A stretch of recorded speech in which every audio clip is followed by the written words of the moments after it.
নমস্কাৰ, ধুনীয়া ৰিয়েলিষ্ট আপোনালোকৰ কাৰণে এই গোটেইখিনি হৈছে সিংগল চাদৰ, বিশেষকৈ আপোনালোকৰ কাৰণে গোটেইখিনি সিংগল চাদৰ। আৰু সঁচা কথা ক'ব গ'লেতো সিংগল চাদৰ নাছিলে, ইয়াৰ লগত মেখেলাও আছিলে। আমাৰ দুবাৰকৈ বনালে এনেকুৱাই অসুবিধা হয়, চাদৰখন এখন হালত মেখেলাখন এখন হালত বনাবলগীয়া হৈছে, বেলেগ বেলেগ কণ্ট্ৰাষ্টত বনাবলৈ হ'লে।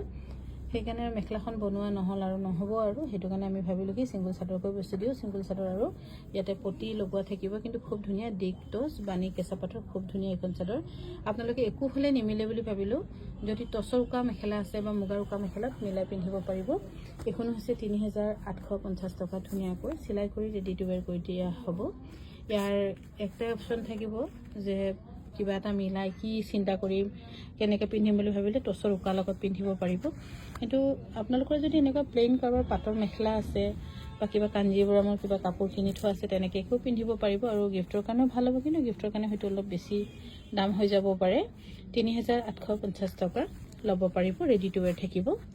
আৰু এইখন হৈছে খুব ধুনীয়া দিগ টচ বানি কেঁচা পাত, খুবেই ধুনীয়া। আৰু কাপোৰৰ কোৱালিটিৰ ক্ষেত্ৰত একো আপোনালোকে অসুবিধা কুটকনা নাপাব। এইখন হৈছে পিয়ৰ টচৰ ছিংগল চাদৰ। ইয়াতো সেই একেই, ইয়াত মানে কণ্ট্ৰাষ্ট টচৰ মেখেলা বনোৱা কথা আছিলে কিন্তু নহ'ল। ইয়াৰ দাম হৈছে ৩,৬০০ টকা। ইয়াৰে আৰু এখন ধুনীয়া, এইখনো ছিংগল চাদৰ